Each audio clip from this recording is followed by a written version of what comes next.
volta no Instituto Fastef, você já me conhece, eu sou o professor Eduardo Maciel e nós começamos na aula de número 1 falar sobre a hermenêutica. O que é, professor, a hermenêutica? É a arte da interpretação.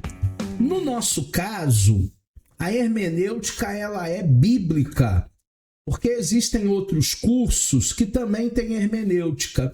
Por exemplo, o direito tem a hermenêutica jurídica para interpretar as leis. O curso de letras tem uma cadeira que é literatura, tem a hermenêutica de literatura para interpretar os textos clássicos e por aí vai.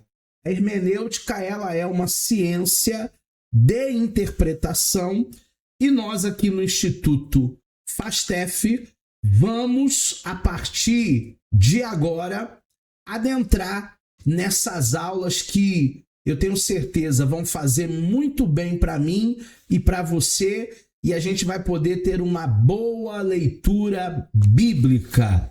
Começando fazendo uma revisão da aula anterior, retomando os fundamentos essenciais para a interpretação das Escrituras Sagradas. Hoje nós vamos fazer uma jornada pelo método da ciência e também da arte de compreender a palavra de Deus. Por que ciência? Porque nós trabalhamos com interpretação, existem regras, existem conceitos. Por que arte?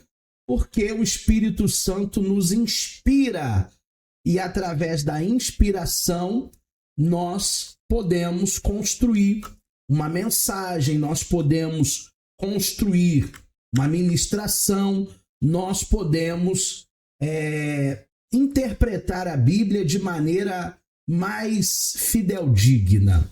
Na aula passada, nós falamos sobre a definição da hermenêutica bíblica, porque no nosso caso, nós fazemos um estudo das Escrituras, falamos do objetivo ou dos objetivos da hermenêutica, que são as metas que orientam o processo interpretativo da Bíblia. Falamos sobre ciência e arte, a hermenêutica como disciplina, combinando o rigor científico mais a sensibilidade do artista, que é aquele que está debruçado na palavra para interpretá-la. Temos também, na última aula, a explicação de interpretação e aplicação. A diferença fundamental é que quando nós falamos em interpretação, foi aquilo que Moisés falou, aquilo que Paulo falou, aquilo que Jeremias falou, dentro do seu contexto. E quando falamos em aplicação, nós estamos contextualizando com os dias atuais. A aplicação é uma conjectura aplicando para a nossa realidade. Também falamos de hermenêutica geral e hermenêutica especial, os dois grandes ramos da hermenêutica bíblica. Falamos dos conceitos de hermenêutica, que trabalha com regras, conceitos, fundamentos. Exegese, que já é a parte prática, já é a aplicação, mas também tem a exegese, que é uma heresia, tá? É quando eu pego um texto bíblico e eu forço esse texto dizendo uma coisa que a Bíblia não diz. Crítica textual e crítica histórica. Fizemos um recorte sobre as ferramentas acadêmicas para análise do texto bíblico e do seu contexto original. Falamos sobre a diferença da teologia bíblica e sistemática. É claro que não existem só essas duas. Existe teologia dogmática, existe teologia contemporânea, mas a teologia bíblica é aquela que nós hermeneutas, exegetas, procuramos aplicar, procuramos nos debruçar no texto e entender o que os autores queriam dizer. A teologia sistemática pega os maiores temas da teologia e separa em gavetas, em assuntos. Então, na sistemática, nós temos Deus, teontologia, nós temos Cristo, cristologia, nós temos pecado, hamartiologia, nós temos igreja, eclesiologia, nós temos apocalipse, as últimas coisas, escatologia, e por aí vai.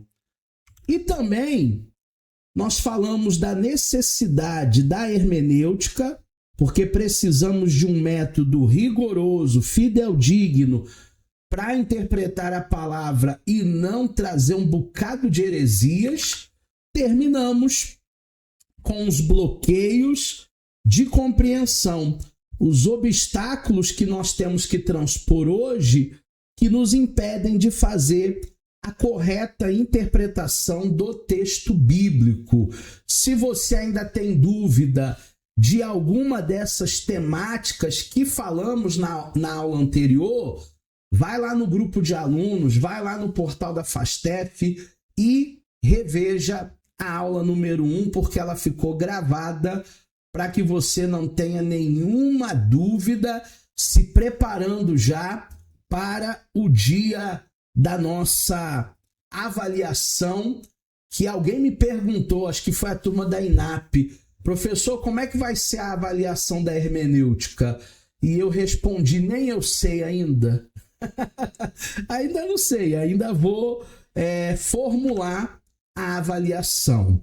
Hoje eu gostaria de continuar com vocês falando sobre bloqueio cultural. Dentro do bloqueio cultural, nós temos os costumes da época. Em Gênesis, capítulo 15, versículo de número 2, então disse Abrão: Senhor Deus, que me hás de dar, pois ando sem filhos, e o mordomo da minha casa é o Damasceno Eliezer. Então, o pai da fé, chamado Abraão, ou Abrão, ele estava preocupado porque até então ele não tinha filhos. Havia um costume na época para pessoas que não tinham filhos biológicos. Ele precisava então cumprir esse rito. Ele precisava então cumprir esse costume da época. E qual era esse costume? Esse costume, que foi uma descoberta arqueológica, por isso que todas as ciências, arqueologia, filosofia, antropologia, geografia bíblica, essas ciências só provam o que a Bíblia já dizia. Através de documentos encontrados na cidade enterrada de Nuzu, entre 2000 e 1500 a.C., lançaram luz sobre esse costume da época de Abrão. Que costume é esse? O costume da adoção. Era uma prática comum na época de Abraão adotar um filho quando não se tinha filhos legítimos, filhos biológicos, para herdar a sua herança. Porém, se o primogênito nascesse, o que aconteceu com Ismael, a posteriori com Isaque, esse filho adotado passaria para um segundo plano, passaria a ser até um rejeitado. Este é o conceito que explica a angústia de Abrão para falar com Eliezer como o seu herdeiro. Hoje, na vida moderna, seria uma coisa que não nos angustiaria. Ah, mas toda mulher tem o desejo de ser mãe. Aquelas que não podem, por algum problema de saúde, têm a possibilidade de fazer uma adoção.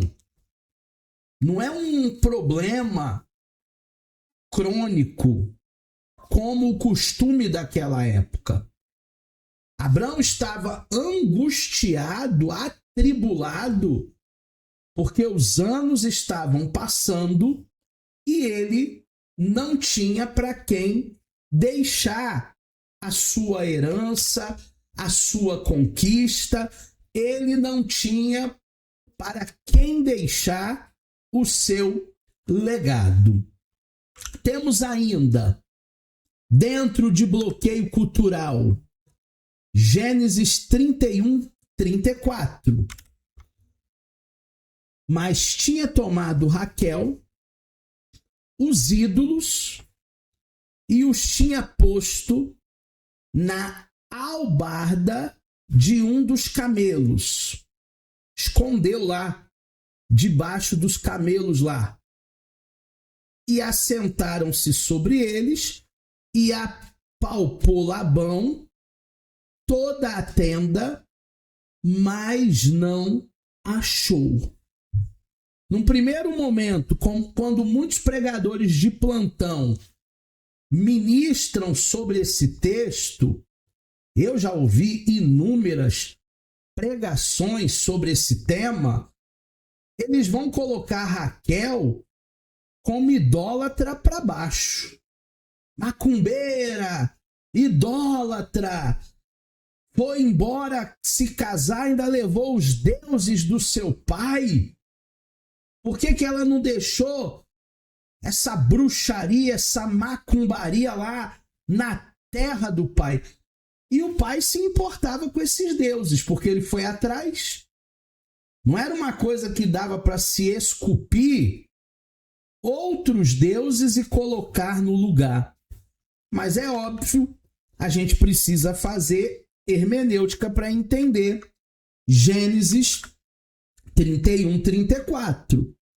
E fazendo a hermenêutica do costume da época, nós entendemos que haviam os terafins. Quem eram os terafins? Ídolos do lar. No hebraico, terafins significa pequenos objetos, pequenos deuses, do tamanho de uma peça de xadrez, que serviam como documentos comprobatórios da posse de terra, da posse de propriedades. E ao roubar os terafins do seu pai, Raquel não estava levando o ídolo, ela estava reivindicando um pedaço da herança. Aqui não é uma questão de idolatria, aqui é uma questão de bens. Se fosse hoje, seria uma certidão lavrada em cartório. Seria lá uma certidão, uma documentação, um RGI, uma escritura de que aquela casa é sua, de que aquele carro é seu, de que aquele terreno é do seu pai. Então, muita gente não faz a interpretação, muita gente não tem o cuidado de fazer a hermenêutica e eles só pensam no aspecto da idolatria, sendo que existe um costume por trás desse ato. A importância da hermenêutica. Sem o conhecimento desse costume da época, o leitor moderno não compreende a gravidade do ato de Raquel, nem a fúria do Labão ao procurar os seus objetos. Se fosse apenas uma estátua, ele compraria outra na lojinha que vende as estatuetas. Mas não é uma questão de comprar uma estátua. É uma questão que ela estava reivindicando a sua herança. E o pai não tinha nem morrido, né? Ela deu uma de filha pródiga. O pai não tinha passado dessa para melhor. O pai ainda estava vivão. E ela já se antecipou. Deixa eu garantir o meu. Vai que dá ruim lá com o meu marido, dá ruim lá com Jacó. Aí eu já estou bem resolvido aqui. Eu já vou ter a minha aposentadoria. Esse é o pensamento. Vamos agora para Deuteronômio 22:5. Falando de bloqueios culturais, esse texto também dá o que falar. Não haverá traje de homem na mulher, e nem vestirá o homem roupa de mulher, porque qualquer que faz isso é abominação ao Senhor teu Deus. Então, se a gente lê de maneira dinâmica, o homem não deve usar roupa de mulher. A mulher usa saia. Então, o homem não deve usar saia. Coitado dos escoceses. E a mulher não deve usar roupa de homem. O que os homens usam? Os homens usam calça jeans. Então a mulher não pode usar calça jeans. A mulher só pode andar de vestido, andar de saia. Essa é uma leitura de um primeiro momento. Mas será que é isso mesmo? A gente precisa ter o cuidado e analisar o texto, fazer a hermenêutica. Fazendo a hermenêutica de Deuteronômio 22:5, este versículo é frequentemente mal interpretado quando lido fora do seu contexto e cultura. Contexto cultural, contexto histórico. Naquela época, as roupas externas dos homens e as roupas externas das mulheres eram praticamente iguais. Era uma batona, era um vestidão que eles usavam.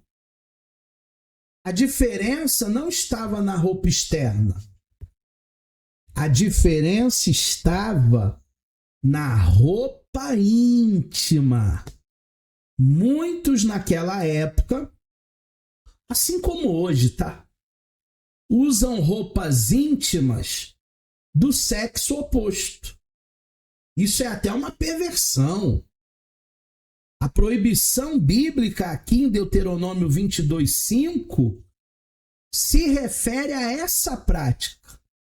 Não a um vestuário externo, mas a um vestuário íntimo. Porque naquela época já haviam homens que queriam vestir calcinha. E naquela época já tinha mulher que queria vestir cueca. O versículo está falando sobre roupas íntimas. Não é aquilo que as pessoas estão vendo como roupas exteriores, camisa, casaco, calça, saia. Não. Está falando de algo íntimo. Conhecer o contexto cultural é indispensável para evitar as aplicações equivocadas do texto bíblico. Então, muita gente vai fazer uma interpretação equivocada. Muita gente vai falar besteira porque não sabe sobre a hermenêutica. Nessa aula eles faltaram, né? Eles não deveriam ter faltado nessa aula, mas eles faltaram. A Jane está até rindo. E aí eles começam a falar um bocado de coisa nos púlpitos e a gente fica pensando assim, eu não ouvi isso não. Não. Ele não falou isso. Dá até uma vergonhinha alheia. Dá sim. Ainda em bloqueio cultural, nós temos os pensamentos. E o pensamento do Oriente é diferente do pensamento do Ocidente. O povo de lá pensa diferente do povo de cá. Os orientais pensam diferente dos ocidentais. A maneira oriental de pensar é totalmente diferente da nossa. E essa é uma das diferenças que traz um maior bloqueio para a compreensão da Bíblia. Pensamento ocidental, baseado em silogismo, análise de argumento, formal com premissa maior, premissa menor e conclusão lógica dedutiva. Então, o ocidental ele consegue ter um pensamento silogista, às vezes até meio mentiroso, meio abstrato, né? Chegando a Copa do Mundo aí, vamos fazer um pensamento silogista? Vampeta é campeão do mundo. Cristiano Ronaldo não é campeão do mundo. Portanto, Vampeta é maior do que o Cristiano Ronaldo. Gente, para quem entende um pouquinho de futebol, não é não, tá? O Vampeta não é digno nem de engraxar a chuteira do Cristiano Ronaldo. Mas esse é um pensamento dedutivo. Esse é um pensamento ocidental. Esse é um pensamento dentro do silogismo. Uma premissa maior, uma premissa menor e uma conclusão lógica. Já o pensamento oriental, ele é baseado na experiência, no empirismo concreto, vivencial. Não é abstrato, não é alegórico. O hebreu, que é oriental, ele aceita um fato quando isso se traduz numa experiência. Não adianta você chegar para um hebreu e falar para ele assim: ovos, fermento, chocolate, farinha de trigo, bate tudo isso aí, mistura tudo isso aí, vai sair um bolo. Você tem que levar o bolo pronto. Aquilo que é concreto. Ó, provai e vede que o Senhor é bom. Quando é que eu sei que o Senhor é bom? Quando eu provo. É uma experiência humana, é um empirismo. Nada abstrato, nada subjetivo. O silogismo é uma estrutura do pensamento grego. Só que o pensamento grego, ele influencia o Novo Testamento. O Antigo Testamento foi influenciado pelo pensamento hebreu, pelo pensamento oriental. Nós precisamos fazer essa análise, esses bloqueios, para entender qual era a fonte que eles bebiam.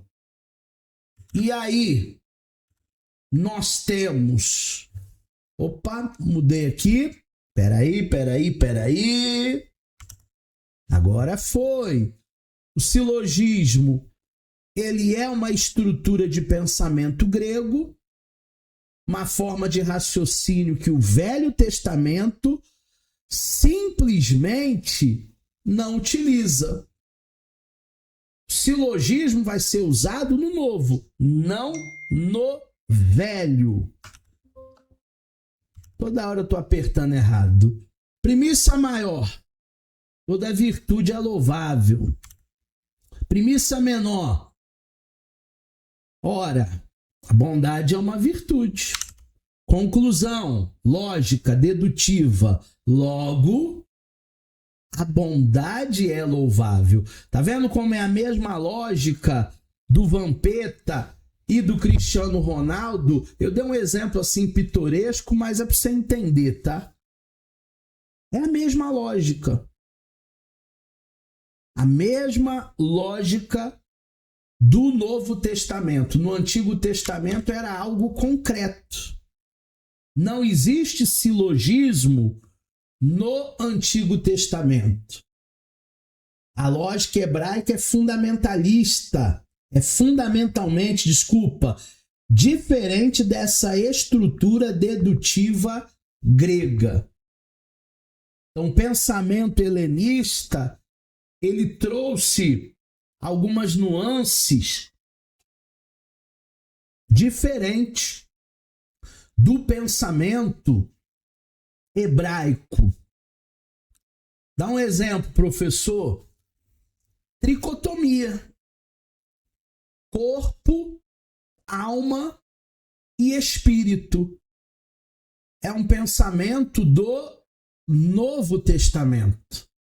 No Antigo Testamento, eles não pensavam assim, corpo, alma e espírito. No Antigo Testamento, eles pensavam corpo e espírito. Era a dicotomia. Porque no Novo Testamento eles foram influenciados por esse pensamento, que é um pensamento grego. A lógica hebraica. O fundamento da lógica no Antigo Testamento baseia-se na experiência humana e não no raciocínio dedutivo. O pensamento hebraico ele é concreto, não abstrato. O hebreu aceita o fato quando este fato se traduz em uma experiência. Deus existe? Existe. Mas eu ainda não conheço Deus, eu não tenho experiência com Deus, então para mim ele não existe. Por isso que Jó disse, né? Acho que no capítulo 42, antes eu te conhecia de ouvir falar, mas agora eu tenho uma experiência contigo. Agora eu passei pelo vale da sombra da morte. Agora eu sei quem o Senhor é, não de ouvir falar, não de vista. Agora eu te conheço de fato. Temos ainda a consequência para a interpretação. Quando lemos um texto no Antigo Testamento, com uma mentalidade ocidental, dedutiva, nós corremos um sério risco de impor categorias de pensamento que os autores originais jamais utilizavam. A hermenêutica nos convida a pensar como o autor pensava, a partir da experiência daquele contexto. Como Jeremias pensava, como Isaías pensava, como Ezequiel pensava, como Moisés pensava. A hermenêutica vai dar atenção exatamente a isso.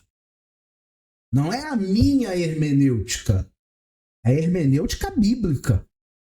Não é o meu pensamento pós-moderno de 2026, 2027, 2028, 2030. Não, não.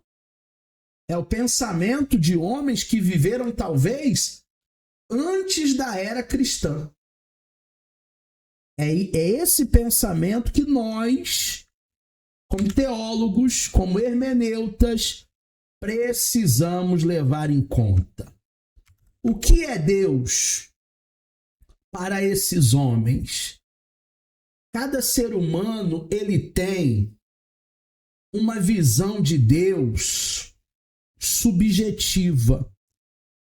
Antes de eu entrar aqui na aula com vocês, eu estava estudando neuroteologia.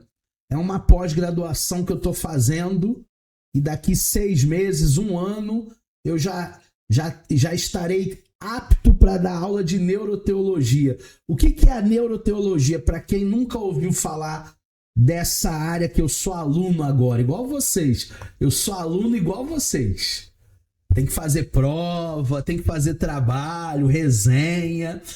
A neuroteologia é a área que estuda o cérebro religioso. É uma junção das neurociências com a teologia. Como é que o cérebro de alguém religioso se comporta e como é que o cérebro de alguém que não é religioso se comporta. E aí a neurociência já comprova muita coisa. Tem experimentos aí que uma pessoa que ora todos os dias é diferente de quem não faz nenhum tipo de reza nem de oração.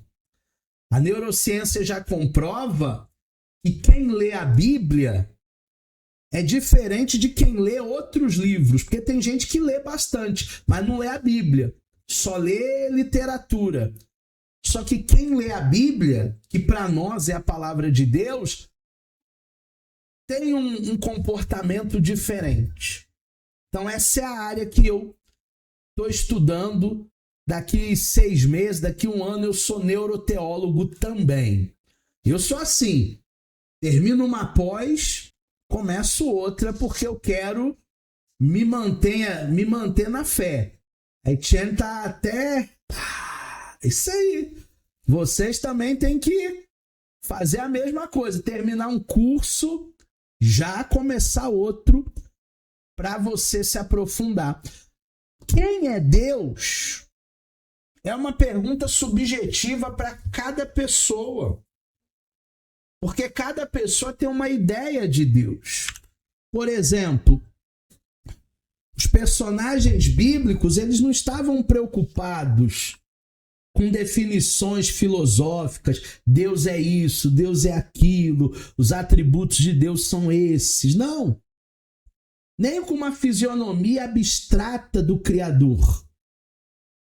Mas eles queriam uma experiência para que cada um pudesse viver, entender Deus através do seu olhar, da sua lente, da sua experiência.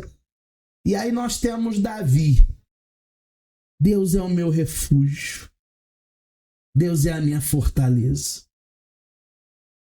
Aí nós temos Moisés. O Senhor é forte. O Senhor é poderoso. Aí nós temos a Agar. Deus é aquele que me ouve. Deus é um Deus que ouve. Você vê que todos os 3 estão certos. Deus é o refúgio, Deus é a fortaleza, Deus é forte, Deus é poderoso, Deus é aquele que ouve, que responde. Deus é aquele que atende o nosso clamor, a nossa necessidade. Só que cada um vivia um momento, cada um vivia um contexto. A mesma coisa acontece quando você ministra uma palavra na igreja, no congresso, na célula. É a mesma mensagem, a mesma palavra, só que cada pessoa vai receber de uma maneira ímpar. O Espírito Santo faz isso, é só através da palavra. Conhecimento que se traduz em vida. Um teólogo deve ser conhecido como um profundo conhecedor da Bíblia. Não tem teólogo que não lê Bíblia. Bíblia é nosso livro de cabeceira. Aqui em casa tem um bocado de Bíblia aí. temos conseguido viver isto em nossa vida, nossa experiência diária. Esse conhecimento de nada se aproveitará se não traduzirmos esse conhecimento em vida, em vivência, em prática. Porque tem muito colega meu que fez teologia e hoje está desviado. Ah, mas a teologia esfria o crente, professor. Não. É aquele crente que já estava frio, é aquele crente que tinha um fogo estranho na vida dele, e aí ele ficou se enveredando por áreas aí, e a bengala é a teologia, né? A culpa é da teologia, né? Gente, eu estudo teologia há mais de 25 anos. E a minha fé só cresce. A minha fé só aumenta. Porque eu não estou parado na letra, na hermenêutica, na crítica textual, na crítica histórica. Não. Eu preciso do Espírito Santo me iluminando, me orientando, me direcionando. Sem a prática de vida, sem a vivência, não adianta nada conhecer letra. Letra mata. Quem edifica é o Espírito Santo. O perigo do conhecimento estéril. Personagens bíblicos não estavam preocupados com a fisionomia abstrata de Deus, mas com uma experiência concreta de cada um com o seu Criador. O que adianta alguém ler a Bíblia toda em um ano, leitura dinâmica, mas não praticar nem 10%? É melhor, então, ler 10% e praticar 10%, porque aí você está vivendo 100% da palavra. O desafio do teólogo: o verdadeiro conhecimento precisa ser vivido, não apenas acumulado. A experiência com Deus valida e dá vida ao conhecimento intelectual. Sabia que uma coisa não anula a outra? A fé não anula a ciência. E a ciência não anula a fé. A pessoa, ela só tem esse pensamento de que para entender uma coisa eu preciso anular outra coisa, né? Para eu viver da fé, eu preciso não acreditar na ciência. Ou para eu acreditar na ciência, eu preciso anular a fé. Não. Há um diálogo. As duas coisas caminham juntas. As neurociências só provam o que a Bíblia já diz. A psicanálise, inclusive nós temos, né, o nosso curso de psicanálise clínica. E se você quiser se tornar o nosso aluno no Instituto FASTEF, abre esse QR Code aqui, fala que você já é aluno, pede um desconto lá para a secretária, dá uma chorada, fala que o professor Eduardo disse, ele falou que você ia me dar desconto, eu já sou aluno da teologia, vamos fazer um combo. E aí você vai se tornar um psicanalista e vai marcar essa geração. Mas tudo que a gente estuda só prova que a Bíblia tinha razão. Tudo. Antropologia, sociologia, arqueologia bíblica, tudo que a arqueologia descobre só comprova que a Bíblia é fideldigna. Gente, ninguém consegue manter uma mentira por muito tempo. Se a Bíblia não fosse fideldigna, palavra de Deus, as mentiras já tinham aparecido, as contradições já tinham aparecido. A verdade você pode falar e até esquecer. Quem fala a verdade pode até esquecer, Porque se o assunto voltar à tona daqui 10 anos, como você falou a verdade mesmo, a história vai bater. Agora, o mentiroso, ele não pode esquecer, não. Porque se o assunto voltar à tona daqui 1 ano, rapaz, o que eu falei naquela época era mentira. E eu já não lembro mais o que eu inventei. Quem fala a verdade pode esquecer. A Bíblia, ela vai perdurar anos e anos e anos e anos, porque é fideldigna palavra do Senhor. Ainda em bloqueio cultural, nós temos um bloqueio linguístico. A Bíblia não foi escrita em português. A Bíblia foi escrita em hebraico, aramaico e grego. Nós temos problemas de tradução? Temos. Mesmo nas melhores traduções, existem problemas inevitáveis de equivalência e de nuances. Uma vez um aluno perguntou para mim assim: professor, eu vou comprar uma Bíblia. Qual é a versão que o senhor indica que mais se aproxima com os originais? Eu falei, vamos fazer uma lista? Vamos. Compra uma revista atualizada, compra uma revista corrigida, compra uma NVI, compra uma linguagem de hoje, compra uma Bíblia do Eugene Peterson, a Bíblia é a Mensagem, compra uma Bíblia Viva, compra uma nova tradução transformadora, compra uma King James, e aí você faz a comparação de todas as versões. A Bíblia ela não contém erros, mas ela tem problemas de tradução. Ela não foi escrita em hebraico. Ou melhor, ela foi escrita em hebraico. Só que nós falamos português. Nós fomos alfabetizados em português. Então existem palavras no hebraico que não existem no português. Olha a dificuldade. Existem palavras no grego que não existem em português. Isso é um bloqueio linguístico. Idiomatismo são expressões específicas de uma língua, de um povo, que é intraduzível de forma literal, se não perde o sentido. A Thalita Rebouças é uma escritora de livros infanto-juvenil.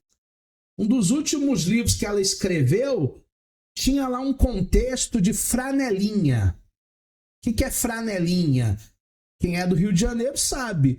Franelinha é aquele cara que fica guardando os carros. Guardando, né? Guardando, né? Ele pede um dinheiro para você para olhar teu carro. E aí a Thalita foi traduzir o livro para o português Portugal. E o português Portugal lá escreveu assim no livro traduzido: pequeno pedacinho de pano. Franelinha. Pequenino pedacinho de pano.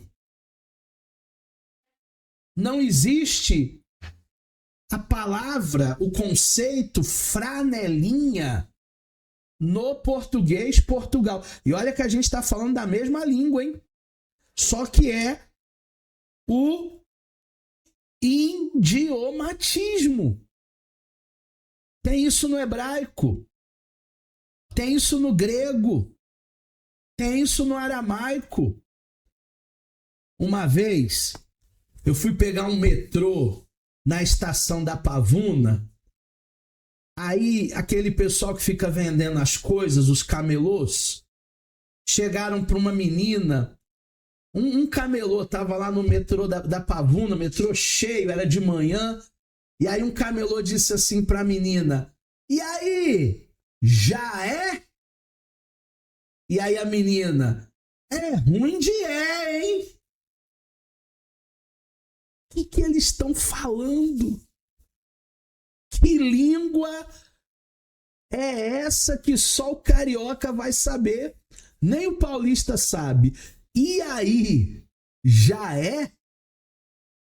É ruim de é. É a questão do idiomatismo. Coisas intraduzíveis. Como é que a gente vai traduzir o já é para o hebraico, para o grego, para o aramaico? É a mesma dificuldade de lá para cá. Sem dúvida, é a mesma dificuldade. Falta de equivalência. Muitas palavras bíblicas não possuem uma equivalente exato na língua moderna, gerando ali percas semânticas. Então nós temos o português como língua moderna e temos uma palavra genérica chamada amor. Mas o amor, a gente está dizendo, é igual os adolescentes se comunicam, né? Tem que ter um dicionário. Tem hora que eu vejo meus filhos conversando aqui em casa e aí eu pergunto para eles, o que é isso?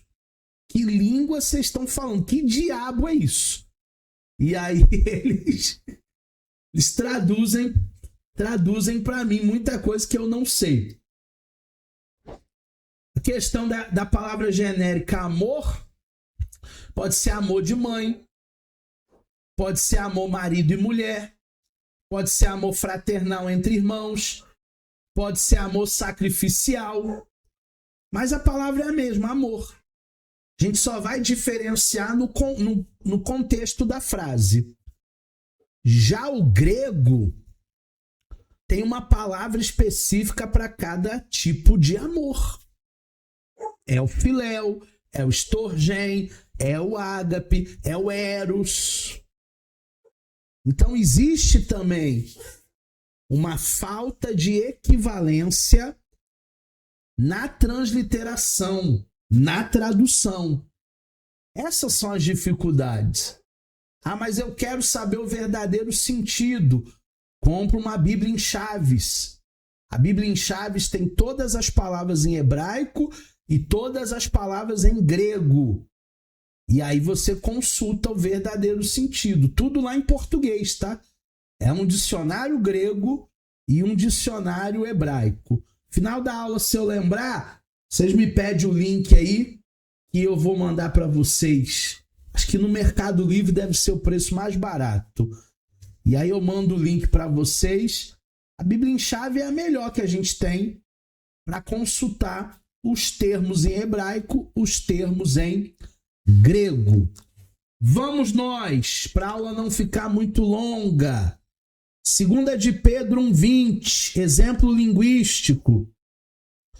Antes de mais nada, saibam que nenhuma profecia da Escritura provém de interpretação pessoal, pois jamais a profecia teve origem na vontade humana, mas homens falam da parte de Deus, impelidos pelo Espírito Santo. A palavra grega epilusis significa iniciativa, significa impulso, e não uma interpretação, como muita gente traduz. Então não é uma interpretação por si só. Está falando de uma iniciativa do Espírito Santo. Está falando de um impulso, de um ruach, de um pneuma, de um sopro do Espírito Santo. E aí, a implicação teológica que temos é que o versículo trata da produção da profecia e não da interpretação exegeta, hermenêutica. Nenhuma profecia da Escritura foi feita pelos profetas por conta própria. foi iniciativa do Espírito Santo, foi impulso do Espírito Santo. Eles foram iluminados por Deus. Uma única palavra mal traduzida, porque ao invés de interpretação deveria botar impulso, iniciativa, pode alterar completamente o sentido teológico de um texto. E não só uma palavra mal traduzida, uma pontuação. Tem uma mensagem que os discípulos perguntam para Jesus nos evangelhos por que o cego nasceu cego, cego de nascença. Quem pecou, ele ou seus pais? E aí dá a entender, né? Que o menino nasceu cego para que a vontade de Deus, a glória de Deus, se manifestasse na vida dele. Ou seja, Deus é um carrasco, né? Faz uma pessoa crescer, tendo toda a sua infância roubada pela cegueira, para que no final ele seja glorificado. Deus é um narcisista, né? É uma pontuação ali que esqueceram de fazer na transliteração, no texto português, quando se termina uma sentença, quando se fecha uma sentença com um ponto final e se começa um outro assunto. E aí, fechou uma sentença lá. Nem ele pecou, nem seus pais. Ponto final, acabou. Aí abre-se uma outra sentença. Mas a partir de hoje, traduzindo, tá? Mas a partir de hoje, a glória de Deus vai se manifestar na vida dele. A partir de agora, a vida dele vai mudar. Então já é outra sentença. Já é uma continuação do assunto, não é o mesmo assunto. Pontuações, palavras mal traduzidas, isso aí a gente tem. Mas com as ferramentas certas da hermenêutica, um bom dicionário, um bom léxico, um bom strong, dá para fazer. Conceito bíblico de inspiração. A Bíblia, enquanto tenha mantido os estilos pessoais de expressões e liberdade dos escritores humanos, é a palavra de Deus em suas fontes originais, toda e totalmente inspirada por Deus mediante o Espírito Santo, sem nenhuma diferença qualitativa na inspiração de qualquer de seus livros, cuja autoridade é assim, normativa para a fé e a vida, para a doutrina e proclamação, para o pensamento e investigação. Gente, inspiração é diferente de revelação. Quando Moisés sobe lá no monte e recebe as tábuas dos 10 mandamentos, quando ele recebe diretamente do Todo-Poderoso, é revelação. Revelação é uma coisa direta. Quando ele desce e retransmite para o povo em hebraico, agora é em hebraico, quando ele retransmite para o povo os 10 mandamentos, deixou de ser revelação e passou a ser inspiração, porque ali Moisés coloca o seu pressuposto, a sua linguagem, aquilo que ele entende. Ah, mas a mensagem não é a mesma? Sim. Mas se eu for pregar na assembleia, eu vou pregar dentro de uma inspiração. E se eu for pregar numa batista, eu vou pregar dentro de outra inspiração. A liturgia é diferente. A liturgia é diferente. Domingo agora eu vou pregar numa igreja lá no bairro de Santa Eugênia, em Nova Iguaçu. É a CAUG, Comunidade Apostólica Unidade e Graça, do meu amigo apóstolo Cristiano. Eu estarei no ministério apostólico. Então, a mesma mensagem que eu já preguei em alguns lugares, eu vou precisar adaptar. É revelação? Não, é inspiração. Quando Deus fala com você Diretamente é revelação. Quando Deus fala com você através de outros, é inspiração. Então, isso é muito importante. 1 Coríntios 7:10. O apóstolo Paulo e o Senhor. Todavia, aos casados, mando, ordeno, não eu, Paulo, mas o Senhor, que a mulher não se aparte do seu marido. Quem está falando isso não é Paulo, é Deus. Claro que em outras partes não foi Deus, foi Paulo. Ó, a mulher tem que ficar quietinha na igreja, hein? Psss, calada! Isso aí foi Paulo. Não foi Deus, era um contexto da época, de uma igreja complicada, de Corinto, etc e tal. Mas aqui especificamente Paulo diz, não sou eu que digo, é Deus. A mulher não deve se apartar do seu marido. Ah, professor, mas o meu marido conseguiu um emprego, uma oportunidade lá nos Estados Unidos. Primeiro ele vai para a América, vai ficar lá 6 meses, 1 ano, depois eu vou com as crianças. É lícito? É lícito. Convém? Nem tudo que é lícito nos convém. Nem tudo vai fazer bem para o seu casamento. Nem tudo. A distinção de Paulo. Paulo faz distinção clara entre o que Cristo disse diretamente e o que ele próprio diz como apóstolo. O ensino indireto pelo Espírito é inspiração. Algo que havia sido dito por Jesus e algo que apenas Paulo havia falado. A mesma inspiração, porém, é quando ambos são igualmente inspirados, pois provém de Deus, seja por uma voz direta de Cristo, seja pelo Espírito que guiava Paulo. Então, você já entende muito bem essa questão de inspiração e revelação. Vamos falar também sobre unicidade da Bíblia. Não são 66 livros.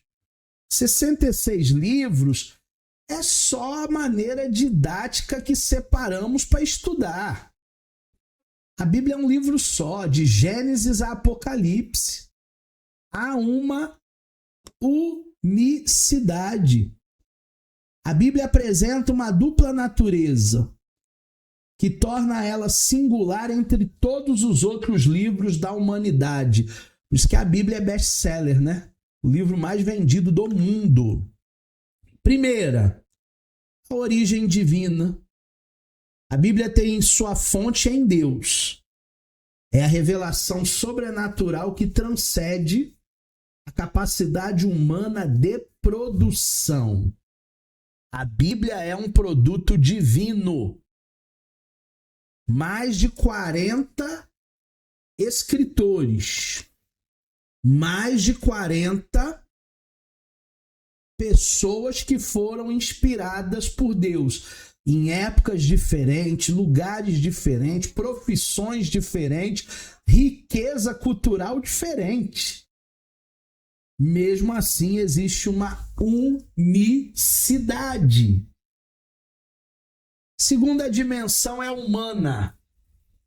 Ao mesmo tempo que a Bíblia foi escrita por seres humanos reais, com as suas personalidades, com os seus estilos, com as suas limitações linguísticas, a Bíblia é um produto divino humano. A Bíblia é um produto divino humano. Foi o Espírito Santo quem inspirou, mas quem escreveu foram os profetas, foram os evangelistas, foram homens de Deus, talvez até mulheres de Deus, se o livro de Hebreus foi Priscila que escreveu, né? Uma mulher de Deus, por que não? Usados por Deus para transmitir a mensagem, para transmitir o evangelho, para transmitir a palavra do Senhor. Eles não são os autores, o autor é um, o autor é Deus. Mas eles foram inspirados.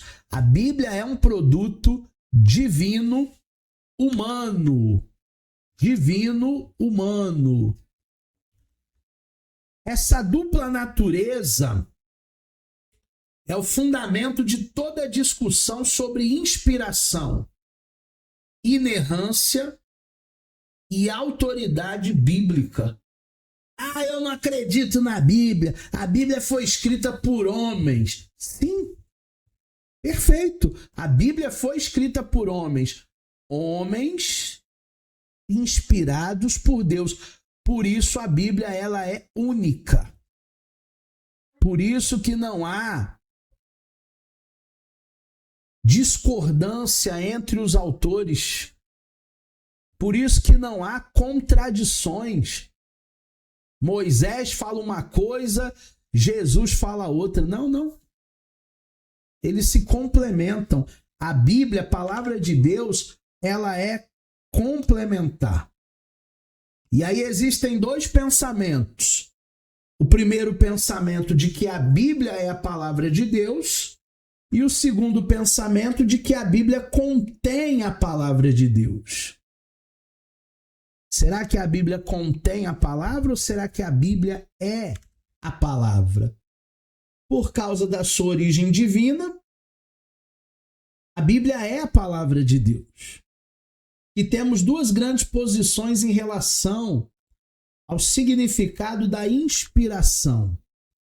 A primeira posição, eu não fecho muito com ela, mas a Bíblia contém a palavra, ou seja, tem partes que são inspiradas e tem partes que é apenas o homem que está falando ali, uma narrativa.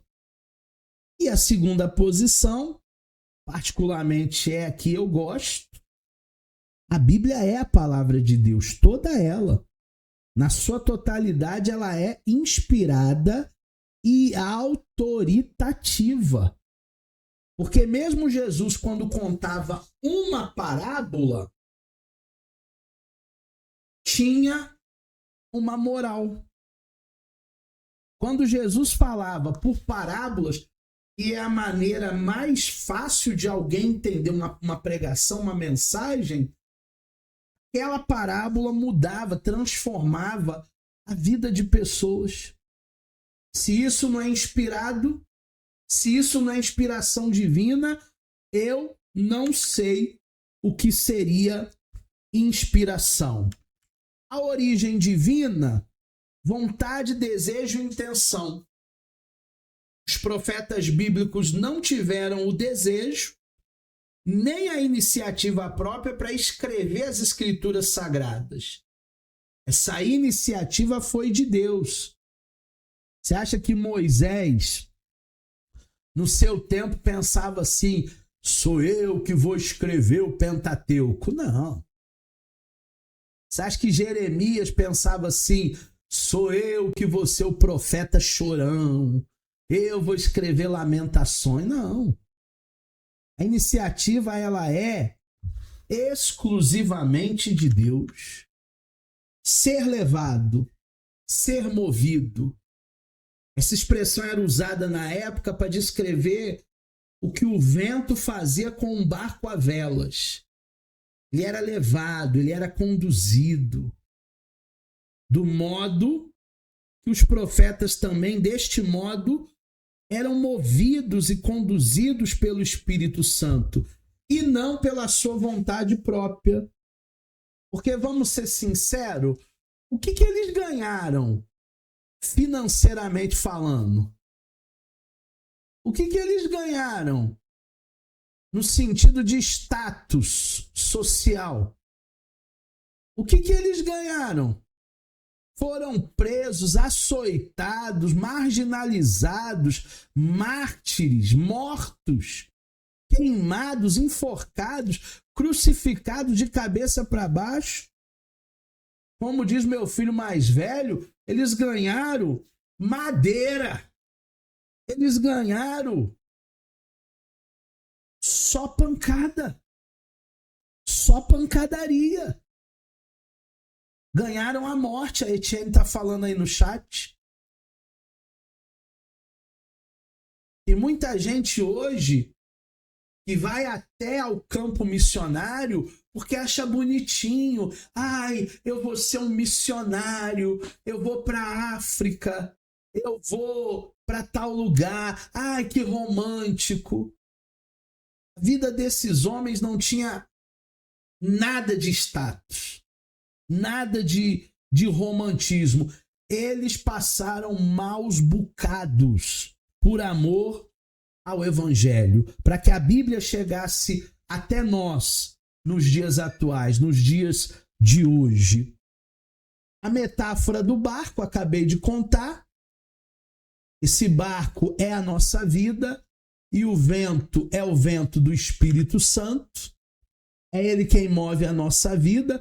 Não sabemos de onde esse vento vem, nem para onde ele vai. Só somos guiados por ele. O Espírito Santo, ele nos guia. Eu estou aberto para os ventos do Espírito na minha vida. Aonde ele me mandar, eu vou. Essa metáfora, ela captura com precisão essa tensão entre a soberania de Deus na inspiração e a preservação da humanidade dos escritores sagrados. Porque, turma, não foi um ditado. Deus não chegou para Moisés e disse assim: Moisés, escreve aí, meu filho. Haja luz. Aí Moisés. E houve luz. Aí Moisés. Não. Não foi um ditado, foi inspiração. Foi o que Deus colocou no coração e não é uma voz audível. E Moisés escreveu dentro do seu estilo literário. É por isso que nós sabemos quando é uma carta de Pedro, quando é uma carta de João, quando é uma carta de Tiago, quando é uma epístola paulina, porque é um produto humano, porque tem uma dimensão humana, porque tem um estilo literário, uma linguagem humana. O hebraico foi muito usado na época do Antigo Testamento e povos vizinhos. O aramaico foi uma língua franca no Oriente Médio, principalmente na época de Daniel, de Esdras, lá na época do exílio babilônico, aqueles 70 anos, só se falava aramaico. O grego, a língua do Novo Testamento, koiné, não é o grego clássico, não é o grego de Aristóteles, de Platão, de Tales de Mileto. Eu fui ler um livro do Platão para fazer um trabalho, eu tive que ler 3 vezes, que eu não entendi nada. Primeira vez eu não entendi nada. Segunda vez eu pouco entendi. Na terceira vez que as coisas começaram a clarear um pouquinho. Uma linguagem muito metafórica, muito aprofundada. Não! O grego da Bíblia é koiné, é o grego do povão. Fala com o povão que o povão entende, o doutor entende. Agora, se você quiser falar só com o doutor, a turma toda vai ficar boiando. Características peculiares dos escritos, dos escritores. A personalidade de cada um foi preservada. Dos profetas, dos evangelistas. A inspiração divina, ela não se apagou. Deus usou cada um do jeitinho que eles eram. Eles eram instrumentos de Deus, eles eram arautos de Deus. variedade de estilos. A diferença do estilo de Pedro, de Paulo, de João, de Pedro, de Marcos, de Mateus. Cada um vai escrever com uma voz única, mas a inspiração é a mesma, a palavra é a mesma. Você tem os evangelhos sinópticos, Mateus, Marcos e Lucas. Você encontra a maioria das passagens nos 3 evangelhos. E cada um fala no seu estilo. Mateus fala para os judeus. Marcos é um filme. Tudo acontece de maneira dinâmica. Lucas é uma novela. São 584 capítulos. Lucas é detalhista, ele era médico. Então nós temos estilos literários, por isso que um acaba complementando o outro. Linguagem bíblica. A linguagem bíblica não é mecânica, já falei, não é ditado. Deus não ditou palavra por palavra, como se fosse uma máquina. A linguagem bíblica não é verbal. A inspiração não atuou mecanicamente nas palavras, mas no coração dos homens que escreveram. Não é verbal, é não verbal. A linguagem bíblica é preservada do erro doutrinário. O profeta é preservado do erro quando se trata de uma doutrina. Então, até mesmo para nós fazermos um estudo doutrinário, precisa ver se aquele livro da Bíblia é doutrinário. Não dá para fazer doutrina em cima de parábolas. Não dá. Não dá para fazer doutrina em livros poéticos, Jó, Salmos, Eclesiastes. Não dá, são livros que são poemas, são músicas, são salmos. Tudo isso são características que a gente tem que buscar na linguagem bíblica. A finalidade da linguagem bíblica. A Bíblia não foi dada numa elevada linguagem acima da compreensão humana, pois se assim fosse, perderia sua finalidade, que é revelar Deus ao homem. Tudo quanto é humano é imperfeito, porque nós somos imperfeitos. Por essa razão, devemos ter em mente que muitas vezes os escritores escreveram de forma errada. Josué orou e o sol parou. Está errado. Josué orou e a terra parou de girar. Mas era dentro da riqueza cultural que eles tinham na época, turma.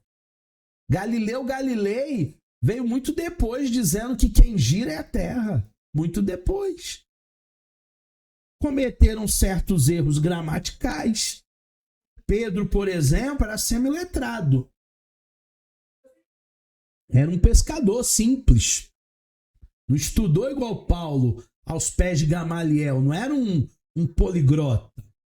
Mas devemos fazer uma clara distinção. A linguagem da Bíblia é imperfeita, humana, sujeita às limitações das línguas e dos escritores da época. Presta atenção nisso. A linguagem bíblica é imperfeita, mas a mensagem bíblica é perfeita. A verdade revelada por Deus permanece íntegra, sem erro, em sua essência. Pegaram isso? A linguagem é imperfeita, é humana, mas a mensagem é perfeita, é revelação divina. Isso aqui é lindo demais. Linguagem imperfeita, mensagem perfeita. Linguagem é diferente de mensagem. Uma distinção fundamental é que o Senhor falou com seres humanos numa linguagem compreensível, a fim de que eles pudessem entender.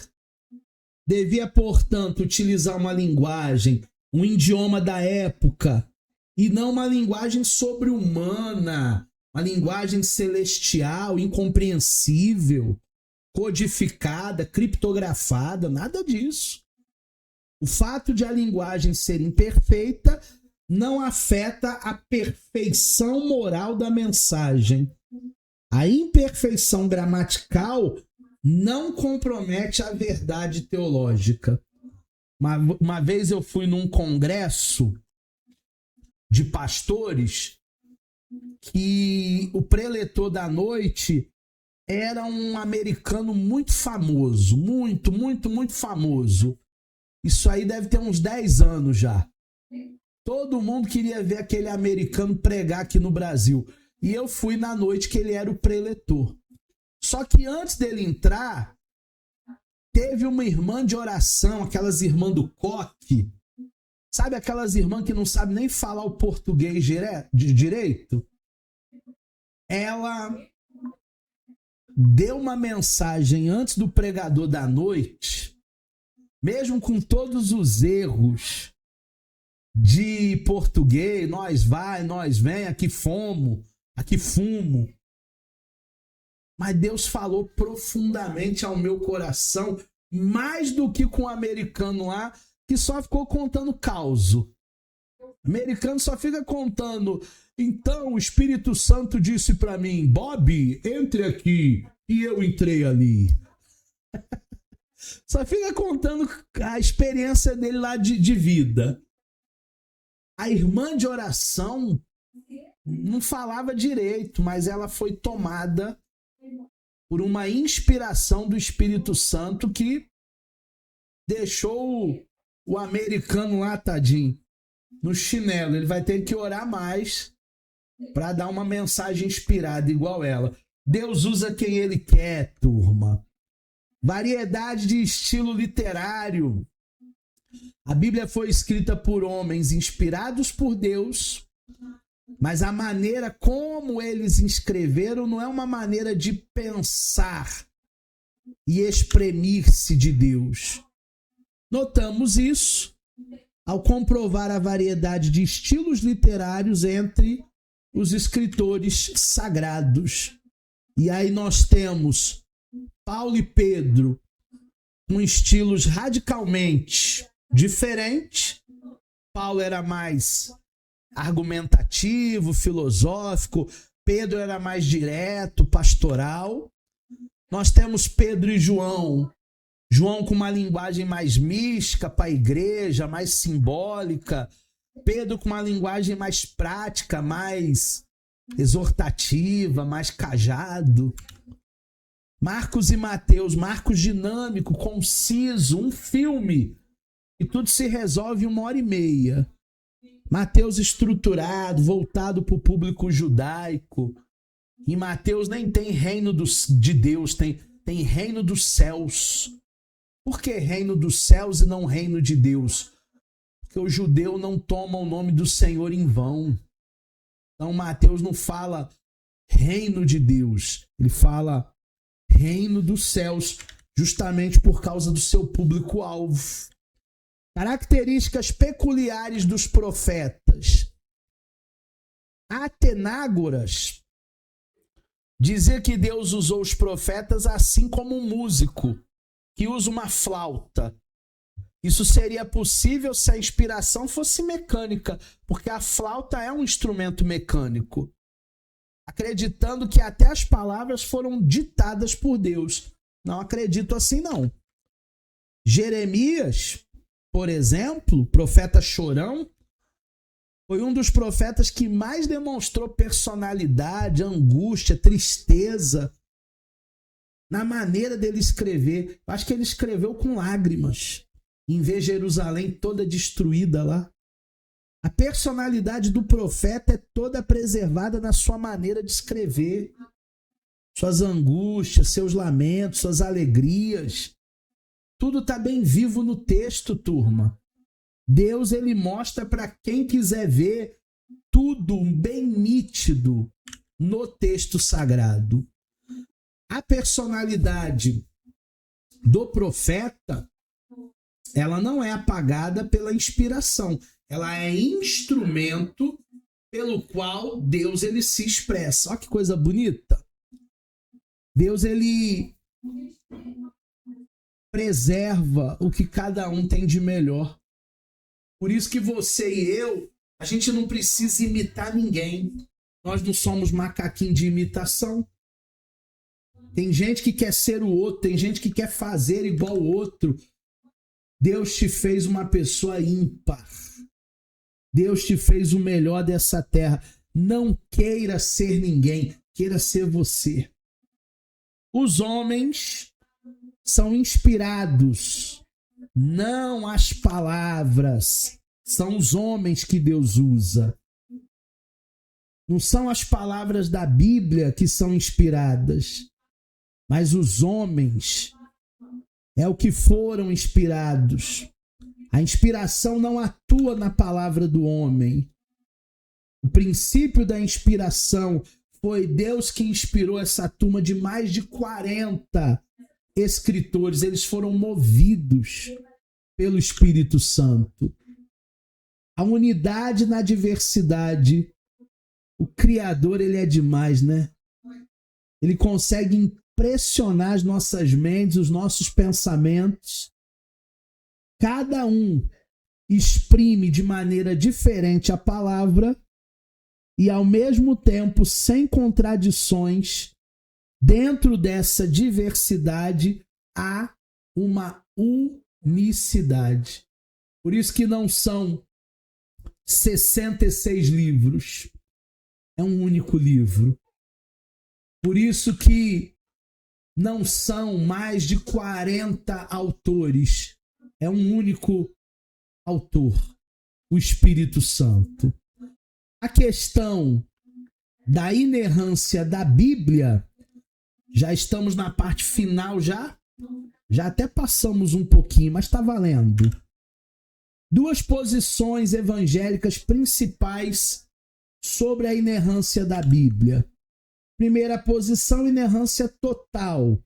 A Bíblia é totalmente privada de erros em todos os assuntos que trabalha, que toca, sejam eles teológicos, históricos ou científicos. A segunda posição, essa inerrância ela é limitada, ou seja, a Bíblia é sem erro, toda vez que fala de salvação e de fé. Mas ela pode ter alguns erros, alguns pontos aí relacionados à história, relacionados à cronologia, relacionados a outros assuntos, não os assuntos salvíficos, não os assuntos que verdadeiramente detêm ali a nossa salvação. Então, muito, mas muito importante mesmo nós entendermos que a palavra de Deus ela é a irrefutável, inerrante, fideldigna palavra do Senhor. Chegamos ao final da nossa segunda aula de hermenêutica. Hoje a aula rendeu, gostei, foi boa. E na próxima aula nós vamos continuar falando ainda mais sobre temas tão importantes da interpretação bíblica. Eu espero você nos próximos encontros.